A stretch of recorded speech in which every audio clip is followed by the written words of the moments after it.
दुपारचे वाजले होते 3 आणि माझी पाठ खूप दुखत होती, म्हणून मी बसले होते. काय करावं तर विचार केला हळीवाची खीर. आज मी बनवली होती हळीवाची खीर.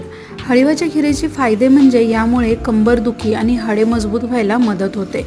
तर इथे मी घेतले आहेत ड्रायफ्रूट्स. ड्रायफ्रूट्समुळे जरा हळीवाच्या खीरीला चव येते. तर इथे मी बदाम, काजू, मनुके, काळे मनुके आणि खजूर घेतले आहेत. तुम्हाला डीमार्टमध्ये सीडलेस खजूर भेटून जातील. आणि हळीव मी 1 ते 2 तास भिजवून ठेवले होते पाण्यामध्ये.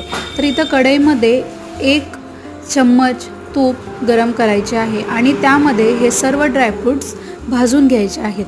तुम्हाला जर काजू आणि बदाम जर अख्खे हवे असतील तर तुम्ही तसे पण टाकू शकता. इथे मी चिरून घेतलेले आहेत.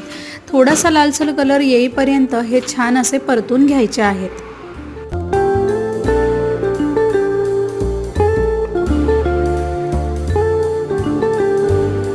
भाजलेले ड्रायफ्रूट्स मी एका प्लेटमध्ये बाजूला काढून घेत आहे. हे थोडेसे थंड होण्यासाठी ठेवून द्यायचे आहे.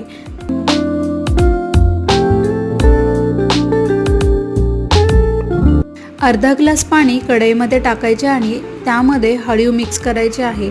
याला छान उकळी येईपर्यंत छान हलवून घ्यायचे आहे.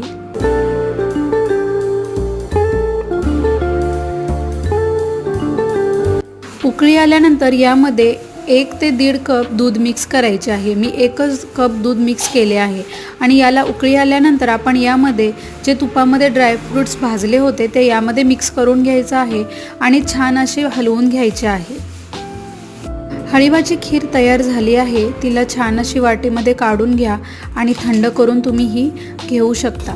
ही जी हळीवाची खीर आहे ही नॉर्मली सिजर झाल्यानंतर खावी. यामुळे पाठदुखीचं प्रमाण कमी होतं.